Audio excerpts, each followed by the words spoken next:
Saudara-saudari, Injil kita pada hari ini diambil dari Injil Matius bab 25 ayat 14 sampai 30. Pada suatu hari Yesus mengemukakan perumpamaan berikut kepada murid-muridnya. Hal kerajaan surga itu seperti seorang yang mau bepergian ke luar negeri, yang memanggil hamba-hambanya dan mempercayakan hartanya kepada mereka. Yang seorang diberinya 5 talenta, yang seorang lagi 2, dan seorang yang lain lagi 1, masing-masing menurut kemampuannya. Lalu ia berangkat. Segera pergilah hamba yang menerima 5 talenta itu. Ia menjalankan uang itu dan memperoleh laba 5 talenta. Hamba yang menerima 2 talenta pun berbuat demikian dan mendapat laba 2 talenta.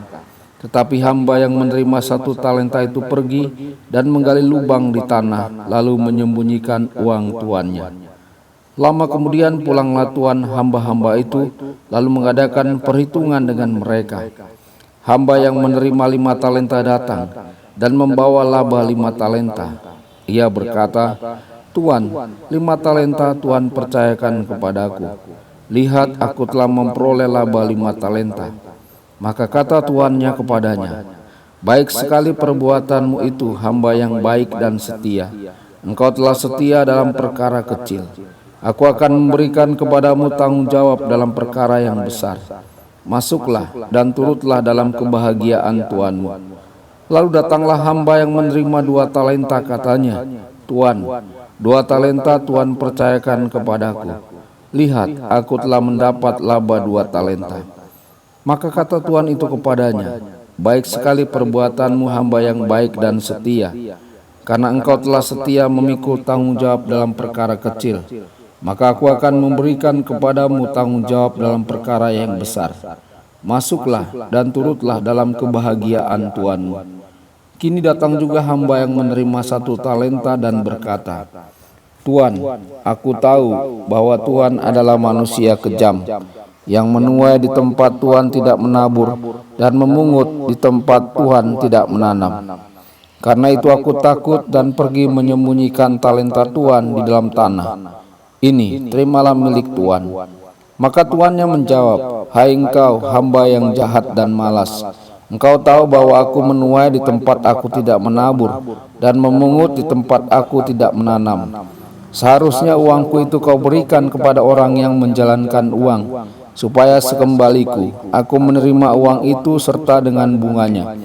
Sebab itu ambillah talenta itu daripadanya dan berikanlah kepada orang yang mempunyai 10 talenta itu.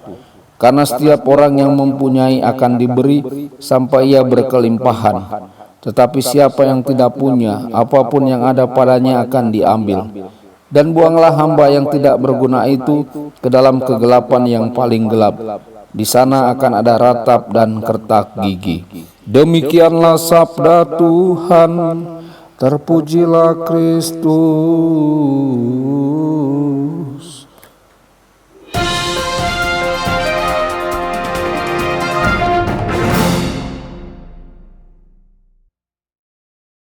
Saudara dan saudari terkasih dimanapun Anda berada, jumpa lagi dengan saya Romo Tedens dalam saluran Warta Kabar Sukacita. Semoga Anda semua dimanapun berada senantiasa dalam keadaan sehat dan bahagia. Kita dapat dengan mudah membaca perumpamaan hari ini sebagai cerita tentang hamba yang mengubur talenta dan dihukum. Kita mungkin salah mengartikannya sebagai sebuah peringatan, seolah-olah Allah berkata, inilah yang terjadi jika kita tidak memenuhi harapannya. Namun betapa buruknya konsepsi manusia yang kita miliki tentang Allah. 2 hamba pertama melakukan apa yang mereka bisa dengan talenta mereka, dan dengan demikian mereka berbagi sukacita dengan Tuhan mereka. Jangan lupa bahwa kita sebenarnya dapat membuat Allah bahagia.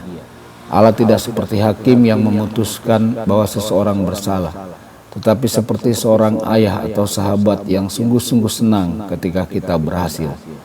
Tuhan berkata, "Engkau adalah hambaku, aku telah memilih engkau. Aku tidak menolak engkau, janganlah takut. Aku menyertai engkau, janganlah bimbang, aku ini Allahmu. Aku akan menguatkan engkau, aku akan menolong engkau. Aku akan memegang engkau dengan tangan kananku yang berkemenangan." Saudara-saudari, Hamba yang menyembunyikan talenta-talenta yang dimilikinya merasa takut-takut untuk menginvestasikannya, takut gagal, dan pada akhirnya takut pada Allah sendiri. Dalam ketakutannya ia lalai untuk mencari pertolongan di tempat yang seharusnya ia temukan dengan berdoa kepada Allah. Saudara-saudari, betapa seringnya kita merasa khawatir. Apa penangkal kekhawatiran kita? Pengalian perhatian, belanja, segelas anggur, atau apakah kita meluangkan waktu untuk membaca dan berdoa dengan kitab suci? Seperti yang dikatakan oleh pemazmur, "Ya yang maha tinggi, pada waktu aku takut, kepadamu aku menaruh harap." Hamba yang menerima 10 talenta juga diberi talenta yang telah disembunyikan. Ketika kita memiliki lebih banyak lagi akan diberikan, dan kita dapat menjadi kaya. Yesus tidak sedang menyatakan kebenaran duniawi, tetapi kebenaran rohani. Allah yang Maha Kuasa tidak pernah lelah mencurahkan kasih karunia kepada mereka yang menerimanya dengan penuh syukur dan membagikan buahnya kepada orang lain. Kita benar-benar dapat bertumbuh semakin kaya dalam kasih karunia, karena Allah sangat murah hati. Segala sesuatu yang kita alami adalah kesempatan untuk bertumbuh dalam kasih karunia dan kekudusan. Setiap saat adalah sebuah talenta. Jangan sia-siakan kesempatan kita untuk semakin mengasihi Allah dan masuk ke dalam sukacitanya. Tuhan Yesus memberkati dan menyertai Anda semua. Sabda Allah adalah kebenaran.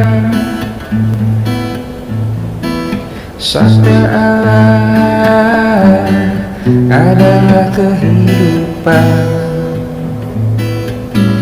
Mari kita mencintainya, mari kita menghayatinya. Ya Tuhan yang ku muliakan, sabdamu angkat resahku.